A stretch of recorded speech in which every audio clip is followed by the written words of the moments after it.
The Georgia Southern Eagles have wrapped up preparation for Saturday's opening round of the Division I AA playoffs, and while the name Northern Arizona may be unfamiliar to many Eagle fans, head coach Paul Johnson is well aware of what the Lumberjacks bring to the table.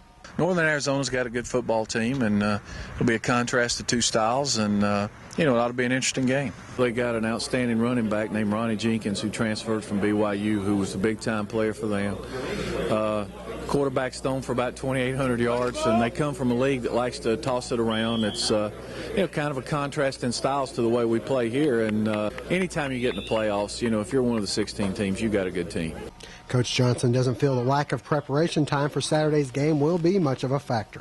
I don't think it affects us a whole lot. I mean, we've had the film swap, in now for a couple of days, and certainly offensively we're going to do what we do, and defensively pretty much the same thing. I mean, you got a package and you draw from within the package. The big thing is to go out and execute what we decide to try to do, and play smart, take care of the ball, and be sound. And if you'll do that, you always have a chance to win. The Georgia Southern Eagles open the Division I AA playoffs Saturday at home against Northern Arizona. Picking up the action in the first, it's Benny Cunningham with his first rushing touchdown since the playoffs of last year. The Eagles grab a 7-0 lead.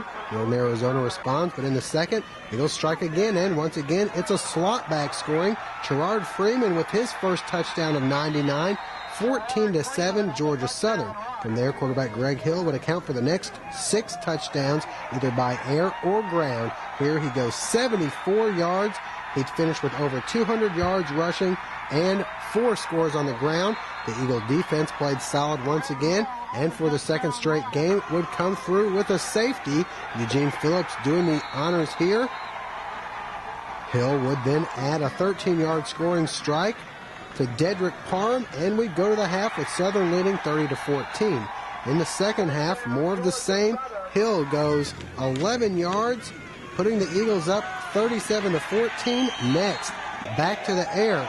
Greg hits a wide-open Andre Weathers for the 73-yard touchdown, 44-14 at this point. By the way, Adrian Peterson would rush for 134 yards and 1 touchdown as the Eagles win in a rout, 72-29.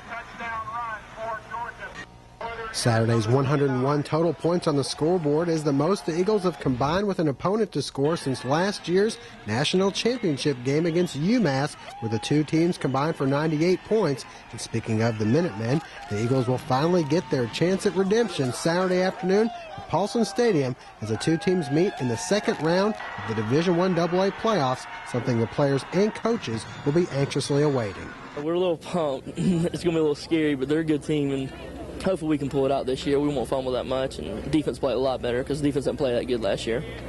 We know the people are excited. We're excited also because we know that the way that we played in that championship game, it wasn't like Georgia Southern really was able to play. So we're just going to try to go out this week and show people across the country how we're really supposed to play football against Georgia Southern. And I think that's the game we've been wanting to play since, last December, and I think we're finally getting a rematch. So I think it'll be good.